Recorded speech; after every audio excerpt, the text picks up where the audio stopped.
I'm Sally Mitchell. Today I'm going to share with you some tips and techniques for a safe and strong Chaturanga Dandasana yoga posture.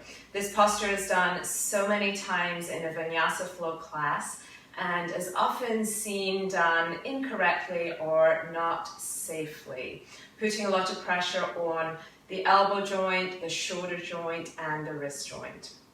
So I'm going to share with you the steps to get a nice strong Chaturanga and stay safe. So taking the hands down towards the mat, hands are shoulder width, spread the fingers nice and wide, the shoulders be directly over the wrists, and then extend the legs back. So tuck the toes under, coming into a high plank. This is our starting position.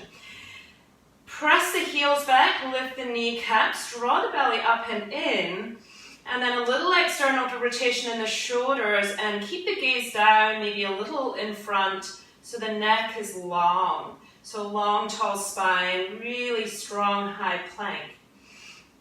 The first step to move from high plank into our Chaturanga is to shift the weight forward, so the shoulders come way over the fingertips. You can see now I'm coming back into high plank. We're going to inhale, shift the weight forward. And then as we exhale, we're going to bend the elbows, hug them into the side. Elbows are going to be 90 degrees, shoulders just in line with the elbows. This is our Chaturanga Dandasana right here. From here, you can take the top of the feet onto the mat and scoot the heart forward for upward facing dog. And exhale, rolling over the top of the feet, downward facing dog. Good. So I'll show you another modification here. Coming back into your high plank, which is a starting position for our Chaturanga. Inhale, shift forward.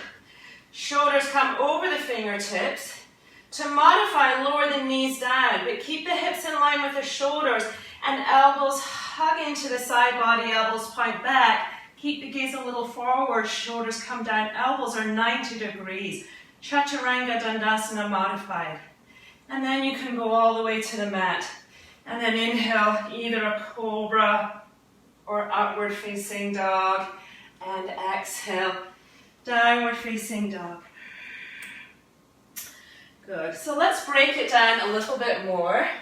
I'm going to show you some ways that this posture is often done incorrectly, and hopefully you'll see the difference. So coming into a high plank, there's 4 methods I'm going to show you that I often see in a class. First of all, not shifting forward, so not bringing the shoulders over the fingertips. The shoulders stay over the elbows. When we bend the elbows, the wrist and the shoulder, you can see there's no 90 degrees. It's a lot of pressure on all those joints. Pushing back up. Maybe the elbows splay out to the side. Again, a lot of pressure. Good. Pushing back up. The third mistake I often see is maybe they shift forward, but the hips come down low. And if the hips are lower than the shoulders, then I can't bend my elbows because my hips are heavy and I'll fall to the ground.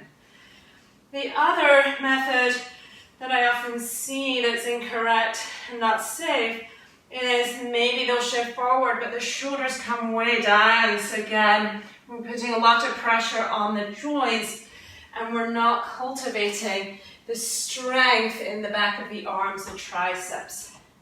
So you'll notice now, as we inhale, shift forward, come up onto the tiptoes, shoulders come forward over the fingertips, elbows hug into the side, exhale. See in the back of my arms, the triceps really working, shoulders in line with the elbows. Top of the feet come onto the mat, scoot forward, upward facing dog. And exhale, downward facing dog, hips are high. To know if the shoulders are in line with the elbows, we can use some yoga blocks. So take your blocks on the high end, about shoulder width. Hands just come behind the blocks. And then stepping back into your high plank. As you inhale, shift forward. Exhale, lower down so the shoulders will go no lower than the height of the blocks. Inhale, scoop forward, roll the shoulders back and down, upward dog. Then exhale, downward facing dog, hips up high. So hopefully that was helpful. You'll notice we really are working towards getting that 90-degree angle with the elbow. So we're strengthening the shoulder, the arms, the back of the arms really working, and the alignment of the joints, really supporting the joints. Very safe alignment. If you have any questions, please feel free to leave a comment or a question below. Once again, my name is Sally Mitchell. Namaste.